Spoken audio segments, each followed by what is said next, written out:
The summer of 1854 descended upon Alabama with a fever that clung to the skin like oil. The air was thick, trembling with heat and dust, suffocating even before the sins began. In a county tucked away from the railroads and the eyes of northern reformers, Dr. Silas Reed believed he stood on the edge of medical discovery. His plantation house, whitewashed and proud among endless rows of cotton, hid a silence that could drown a man. Inside those walls he had begun what he called his last breakthrough. The others called it madness. Silas was not the kind of man born into cruelty, but rather one who learned to disguise it behind the language of science. He spoke of progress, of medicine, of the soul of the South's future. Yet in the quiet hours of the night, his study filled with the stench of old blood and whiskey, and his hands trembled as he wrote down results no man should have written. He claimed his work would change the human body itself, harden it against pain, strengthen it beyond the weaknesses that plagued both the enslaved and the free. But the truth buried behind his ambition was uglier. He feared his own decay, his own mortality. He wanted dominion over death. The slaves on his plantation whispered about him in the dim light of the quarters. They said the doctor had gone too far, that his experiments called something dark from within the blood. When he passed, even the dogs went quiet. Among them was one man, a field hand named Jacob. He was quiet, strong, with eyes that saw without speaking.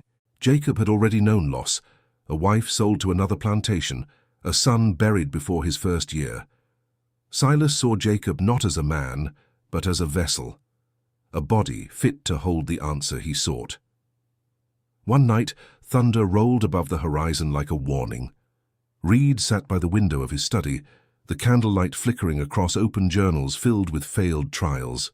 He muttered to himself, words of redemption, justification, control.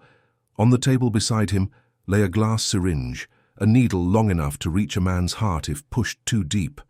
Inside that glass shimmered a fluid the color of rust.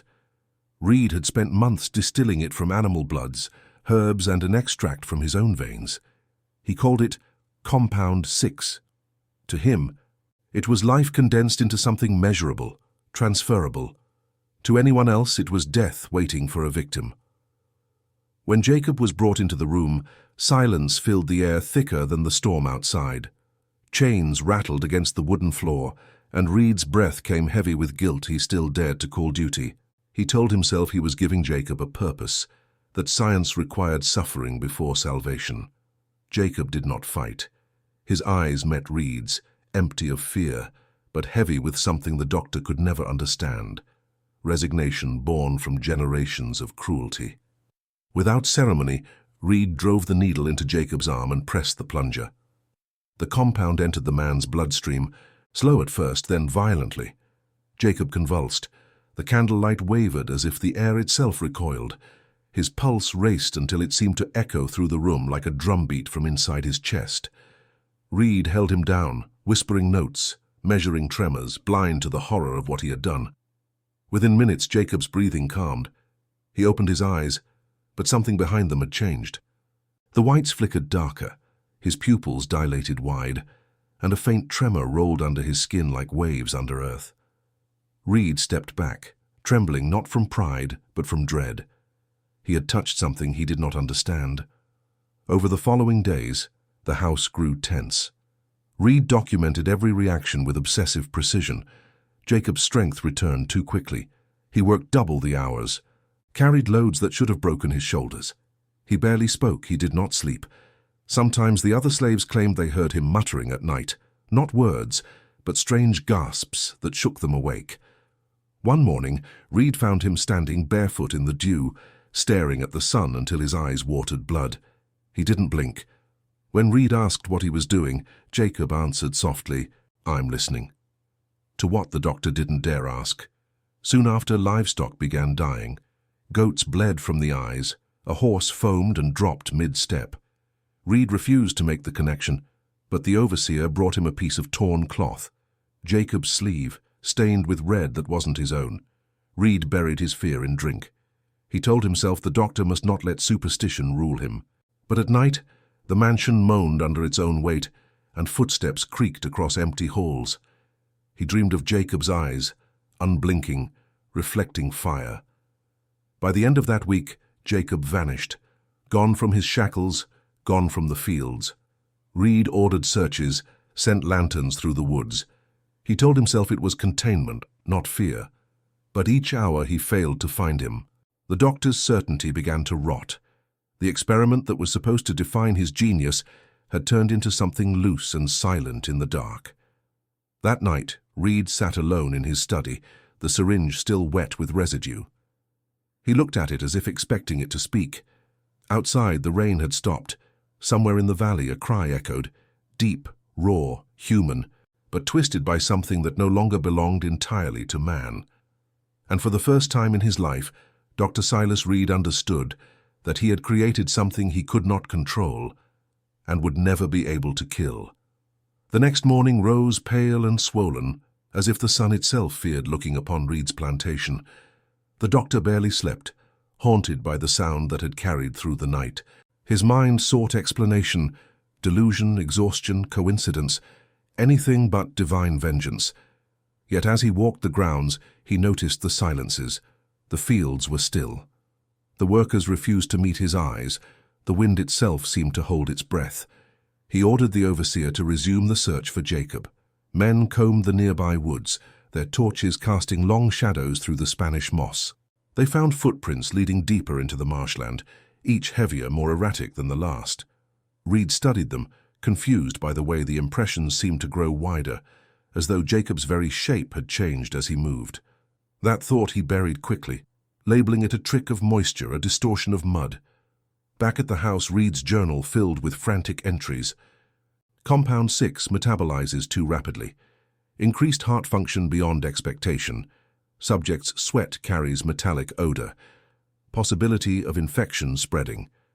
Each entry ended with the same dying hope. Containment possible. But the doctor already knew the truth hidden between his sentences. This was not an infection of flesh, but will. In the quarters, whispers spread that Jacob had changed. One woman swore she'd seen him at the edge of the cane fields before dawn, standing perfectly still in the mist. When she blinked, he was gone. Another said the mules refused to plow near the pond anymore, ears pressed flat in terror. Reed dismissed their talk as hysteria, yet a tremor of belief twitched in his voice as he repeated his denials. 3 nights after the disappearance, the sound returned. This time closer, a deep guttural moan that rolled through the fields and froze every living thing in place. Reed rushed to the window with his rifle, the barrel trembling in his hand. The moonlight glazed the fields, and for a second he swore he saw a figure standing by the fence. Motionless, broad-shouldered, its face unseen. He blinked, and it was gone. When morning came, one of the searchmen was missing. The others found him by the creek, his body drained, skin grey, his jaw clenched into a rictus of terror. Reed forced them to bury him before word spread. He couldn't let panic undo what little control he had. Still, he felt watched. His study felt colder. His reflection seemed thinner every night. He began locking his doors, something he had never done before. Every night after, the house spoke. The rafters creaked as though pressed by unseen hands. On the 4th night, Reed heard footsteps passing outside his chamber window, despite being on the 2nd floor. He tried to rationalize the impossible, but the human mind only bends so far before it breaks. Under the strain of his own reasoning, something within him began to snap. He wrote a letter to a colleague in Montgomery begging for a visit, for another mind to confirm his findings. But before he could send it, a sudden pounding shook the front door. The overseer stumbled in, mud-soaked and bloodied. Behind him, 2 field hands carried another body, this one still alive, gasping, eyes rolling from shock. Between broken words, they told him they had found Jacob, or what had been Jacob. The doctor refused to believe until he saw it himself. The man on the cart bore Jacob's scars, his voice, but not his body. His muscles pulsed under the skin, as though something inside him still fought for dominance. His heartbeat was too fast, his veins dark as ink. Reed leaned down, trembling, whispering Jacob's name, but the man only whispered back, "Doctor," then shuddered into stillness. Reed ordered the others to leave. Alone, he examined Jacob's body. What he found horrified him. tissues that resisted decay, eyes still twitching even in death. The serum had rewritten him, perhaps not alive, not dead, but something between. Reed realized his compound had not enhanced life, it had twisted it. He burned the notes he could not bear to reread, but the smoke filled the room with a smell so vile it clung to his lungs. By midnight, the house once again fell silent. Reed poured himself whiskey and stared into its dark reflection. He told himself this nightmare would fade, that he could bury it, bury Jacob's body, the serum, the guilt. But at the edge of the field, between the collapsing tombstones of the family lot, something shimmered in the darkness. A shape, shifting, breathing, as though the land itself refused to keep buried what he had unleashed. That night, Reed understood that there are some creations a man cannot contain. For what he sought to cure was not death. It was the soul, and he had broken it open. By the next week, the plantation was no longer a place of labor. It was a place of dread. Workers whispered prayers under their breath, and Reed's face, once the symbol of authority and intellect, now carried the pallor of a dying man. He avoided mirrors. In his reflection he saw not himself, but the corruption he had birthed. He ordered another burial for Jacob's remains, this time deeper, farther from the house. But the ground refused peace. The moment the earth was shoveled over, the men swore they heard the sound of heartbeats in the soil. The hammering persisted through the night, fading only when dawn broke. Reed stopped going outside after dark. He turned to his journals again, desperate to rationalize. He wrote of cellular overgrowth, hybrid metabolisms, autonomic disruption, scientific words meant to cage a thing that had no language. What chilled him most was the thought that a part of Jacob had survived, something conscious, aware, that his serum had not ended suffering, but preserved it. One afternoon, Reed found bloody footprints trailing from the edge of the property to the storage barn. Inside, the walls were smeared with prints, hand-shaped, frantic. A smell of rot filled the air. On the ground lay birds, untouched, unbitten, but drained pale. Reed could no longer call this science. He dropped to his knees, whispering apologies to no one, until he heard a sound just beyond the wall, a slow, dragging breath. When he turned, there was nothing there. Days bled together. Reed stopped eating, stopped shaving, counted hours by the movement of shadows across the floor. He saw Jacob in every reflection. In dreams he felt his pulse beating in rhythm with another heart that wasn't his own. When thunder struck, he swore he could hear whispers beneath it, Jacob's voice repeating words that never existed in Scripture. It was on the 10th night that the doctor broke. He lit lanterns around the property, declaring that he would find the source and end it himself. The overseer refused to help. The workers fled to the woods. Alone, lantern in hand, Reed entered the same field where he had once called himself a man of reason. The ground was wet from rain, the air sharp with decay. As he neared the burial spot, the soil seemed to shiver. A single breath of wind carried the faint sound of movement underground. He collapsed to his knees and began to dig with his own hands, clawing at the mud, desperate to prove that death still meant something. He reached wood, the coffin, and pried it open.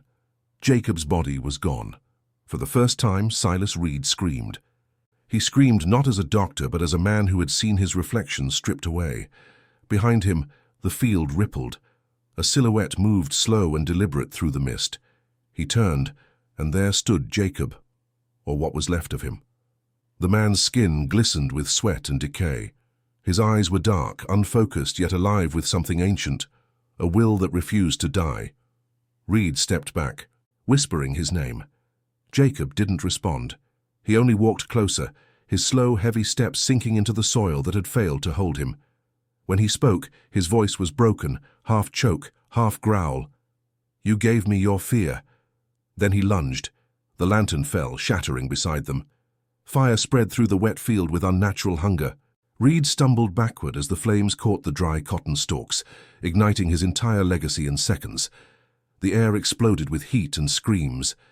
He turned to run, but Jacob reached for him. Their hands met, not in anger, but in recognition, two men bound by the same ruin. Reed felt his pulse fade beneath that grip, felt his blood burn the same way the serum once had. The night ended in ash. The fire ate everything, The house, the fields, the sky itself. For 3 days, smoke hung over the county. When it cleared, there was no trace of Jacob or the doctor. Only the ruins of a plantation that no one would claim, and whispers that would outlive generations. They said the doctor tried to play God, but met only his own creation in the flames. They said Jacob's blood still seeped into the soil, and that when it rains the ground smells faintly of iron and regret. Years passed, and the world moved on. Alabama's war came and went. The fields grew wild where Reed's plantation once stood.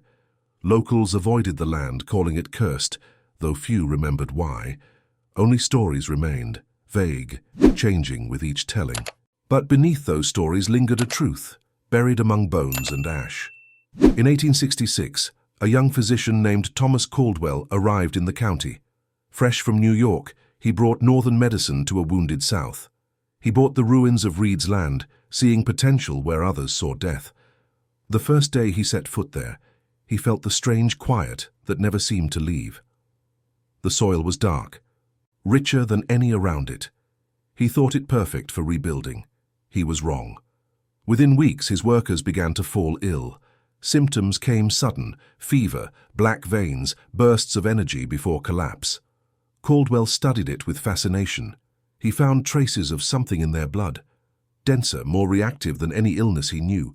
He traced rumors, found fragments of journals hidden in the ruins of the old house. Each page trembled with Reed's handwriting, his warnings, his guilt. Reading them, Caldwell felt a chill he couldn't name. One passage struck him most. "The blood remembers." 2 words circled in ink so deep it almost tore the page. He thought it metaphorical until one evening, while examining a sample beneath lamplight, he pricked his own finger. Just a drop, harmless, or so he believed. But hours later his pulse began to race, his skin flushed with heat. He felt alive in a way that frightened him. Days passed, and strength flooded him beyond reason. He lifted heavy crates with ease, worked without sleep, but with it came something else: restlessness, a whisper beneath his heartbeat, a voice that wasn't his. He stopped speaking to patients. He locked himself in his study, writing feverishly, charts and theories scattered like reeds decades before. By the time his assistant realized the danger, it was too late. Caldwell had vanished into the woods. Some said his lantern was seen wandering near the old burial field, moving slow, deliberate, as though guided by memory rather than sight. The locals whispered that the doctor had not caught a sickness, he had awakened one. And so the story of Reed and his creation faded not into myth, but into cycle. Every generation, a man arrives believing he can master life, that science can tame fear. Each learns too late that fear was never meant to be cured, only understood. The land still sleeps heavy, roots entwined with blood that should never have been spilled. When rain falls, it pools dark and slow above the soil, and those who stand close enough swear they can feel it move, pulsing, waiting. In the end, Alabama forgot their names, but the earth did not. Because some experiments never die. They wait, quiet beneath the surface, until another man thinks he can survive the cost of touching whatever still breathes inside that ground. By the time the century turned, the land that once belonged to Dr. Silas Reed had become a ruin, consumed by vines. The fields were gone, swallowed by thick brush and silence. Locals called it the Hollow, a place where nothing stayed buried. Men who hunted near its edge claimed the ground trembled when rain fell, soft at first, then pulsing, like the beat of a heart deep beneath the soil. No one went near after dark. In 1909, a family from Birmingham bought the property. The man, Andrew Foster, wanted land for timber and a future for his 3 sons. He dismissed the legends as backwoods talk. Progress, he said, was built by men unafraid of the past. On the first night after moving into the rebuilt farmhouse, his wife noted the air's heaviness, a scent she couldn't name. The next morning, their youngest son found red water pooling in the well. Andrew ordered it drained, believing rust or soil caused it. But when they dug, they found old stones beneath, the top of a crypt sealed in clay. He told his workers to leave it undisturbed, yet curiosity spread among them. One, a young colored worker named Eli, said he had heard stories from his grandmother about a doctor who turned blood against itself. The others laughed, though uneasily. That night, Eli packed his things and left before sunset. He never returned.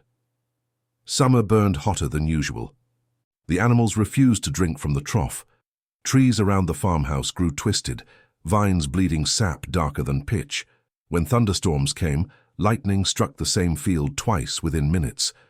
Andrew gritted his teeth and stayed, unwilling to lose land or pride to superstition.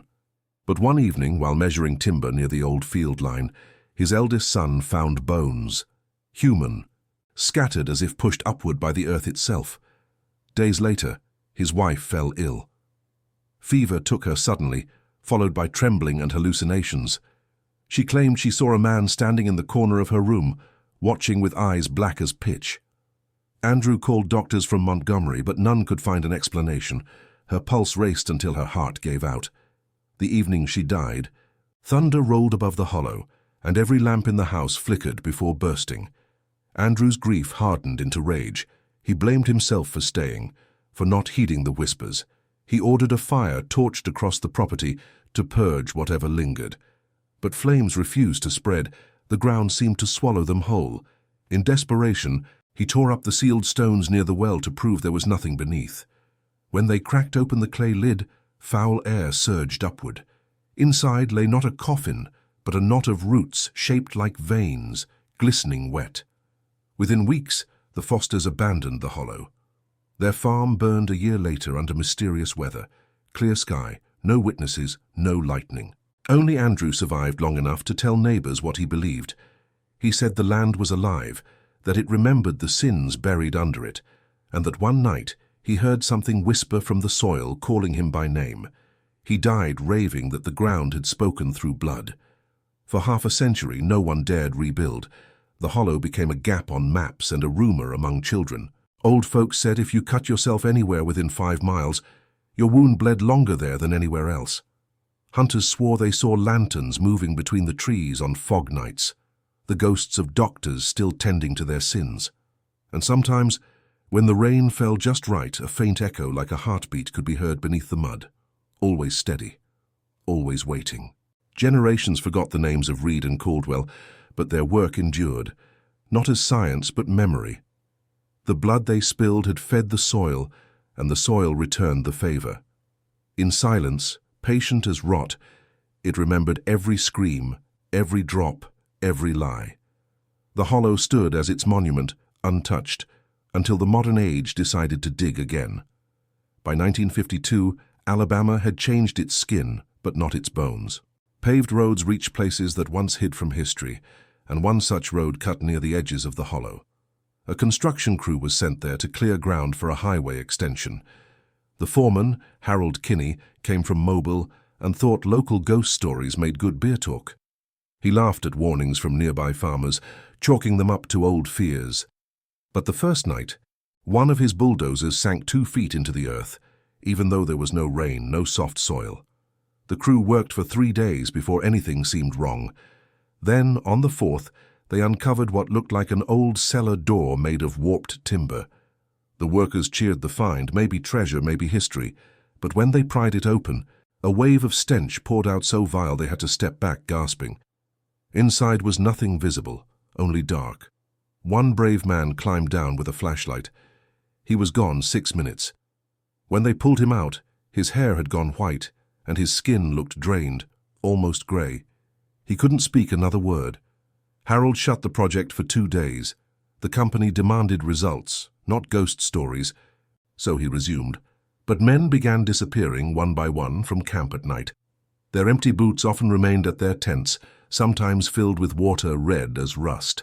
The sheriff searched the area, found nothing. Finally, the project was abandoned altogether, when a second machine vanished beneath loose ground, swallowed whole as if the earth had opened its mouth. Rumor spread again, faster this time, with newspapers eager for a haunting headline. Scientists visited, dismissed tales of haunted soil, and yet none stayed overnight. Small tests of the dirt showed odd results, iron levels too high, decomposition rates nearly non-existent. One noted that organic matter decomposed slower than expected, almost as if preserved. He called it abnormally bioreactive sediment. But locals, listening from afar, simply called it cursed. By the 1970s, the hollow was fenced off and forgotten, a patch of untouched forest marked only by a rusted sign. Teenagers snuck past the barrier to prove bravery. Most returned silent. A few didn't return at all. Those who did spoke of seeing lights moving low through the trees like breathing fireflies made of blood. The state closed it entirely, after one reporter from Montgomery vanished during a feature story on the Red Hollow. But time erodes fear just as it erodes memory. By the year 2000, talk of ghosts had turned to legend, and developers saw opportunity where others saw death. A private investor bought the land, intent on building a gated estate. During excavation, machinery struck something underground. Workers thought it was rock until they noticed the fluid seeping from it, dark, thick, metallic. The site manager halted the job, but an intern, curious and careless, dipped a finger in it. He said it felt alive, pulsing faintly against his skin. That night, he collapsed. Hospital tests showed signs of severe cellular mutation, yet his vitals were impossibly strong. The project shut down within weeks, leaving another empty scar across Alabama's map. And once more the ground closed over itself, quiet as before, but not dead, never dead, because some earth keeps what is spilled into it. The hollow waited, for new hands, new ambition, new hunger shaped exactly like the men who came before. In 2020, the hollow stirred again. A filmmaker named Daniel Ward returned to Alabama, chasing stories once told by his grandfather. A sharecropper who swore the swamps near Marbury had something alive beneath them. Ward planned a documentary on forgotten southern myths, eager for an untapped regional tale. He traced records back to Reed, uncovered court mentions of Caldwell's journals, and found references to Red Hollow in letters stored at the State Archive. When Ward arrived, he saw nothing but wilderness. Kudzu swallowed the ruins, and the air felt unnervingly still. He flew drones over the acreage, expecting good footage of decay. Instead, he found something strange in the thermal images, consistent heat patterns beneath the soil, rhythmic, circular, like veins glowing faintly below ground. He thought it natural gases, but his cameraman muttered that they looked more like heartbeats. Days into filming, Ward began reading aloud from the recovered diary fragments he had printed. Passages spoke of the living element, of experiments meant to overcome mortality by enhancing vitality through pain. As he read, the forest seemed to hum, a low vibration that made the air quiver. At night, their camp lights flickered in rhythm with that faint pulse. His assistant wanted to leave, but Ward refused. He believed he was about to uncover Alabama's greatest mystery. On the final night, mist climbed from the ground, warm like breath. Ward picked up his camera, walking toward the field's center. The soil was wet, though it hadn't rained. Each step released bubbles, faint glimmers of red beneath the surface. When he reached the center, his recorder captured his voice, whispering, "It's alive," then static. At dawn, his team found his camera lying in the mud. The footage showed him kneeling, touching the ground, whispering something about the pulse of memory. Then the frame shook violently before cutting to black. Ward's body was never recovered. Only his footprints led into the field. None led back out. News of his disappearance went viral for a week, then faded under louder tragedies. The hollow remained locked behind new fencing, watched by cameras. Officials listed the case as unsolved. Yet residents living miles away reported hearing low vibrations through the ground on humid nights, steady, slow, and deep.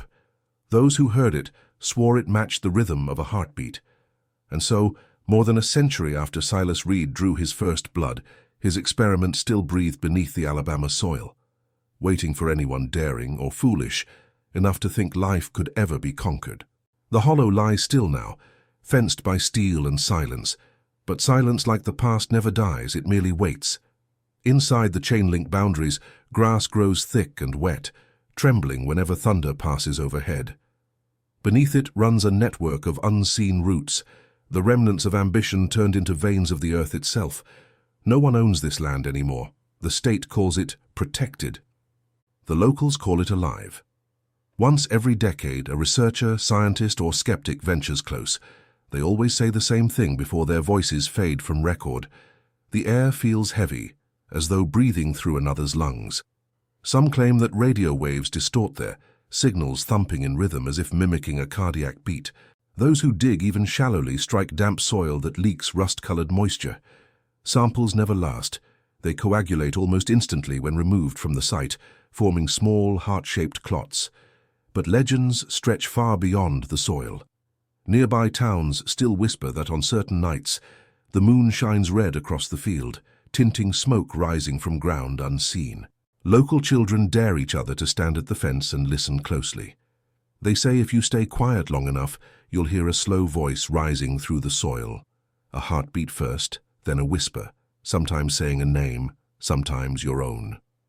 In 2025, when historical documentaries revisited America's buried past, one anonymous submission arrived online, a scanned journal, pages old but legible, identified as belonging to Dr. Silas Reed. Its closing line read only, "I have not ended life. I have placed it where man cannot reach, yet it still listens. The body is only a vessel. The blood remembers." The archive labeled it a forgery, but within days, cyber reports logged strange interference from anyone downloading the file. A low rhythmic throb distorting audio, resembling a pulse. Weeks later, rainfall flooded the region. Drone footage captured from the highway showed water collecting across the hollow's expanse, forming ripples not outward but inward, converging to a single point at the field's heart. Locals watching the footage claimed the liquid flickered red before vanishing underground. No one explained it. No one tried. Because every generation learns the same truth. Curiosity is inheritance and fear is the price paid for remembering. Reed's creation no longer has a name. It is not a man, nor serum, nor ghost. It is legacy, alive in the veins of a land that refused forgiveness. When the air grows thick and still over Alabama, when storms stall above the hills and thunder hesitates like breath held too long, the hollow tightens and whispers through the soil, offering one warning to those who think control is power. The blood never forgets. It only waits to be claimed again. Every family hides secrets, some so dark they should never see the light of day. Here, we open the doors to those shadowed pasts, uncovering hidden crimes, silent pacts, and stories that echo like ghosts through the halls of memory. If you've made it this far, it means you also carry that forbidden curiosity. So don't hesitate. Subscribe to the channel now, turn on the bell, and follow our next revelations. Because every day, new secrets emerge, and only those who dare to face the truth remain to hear them.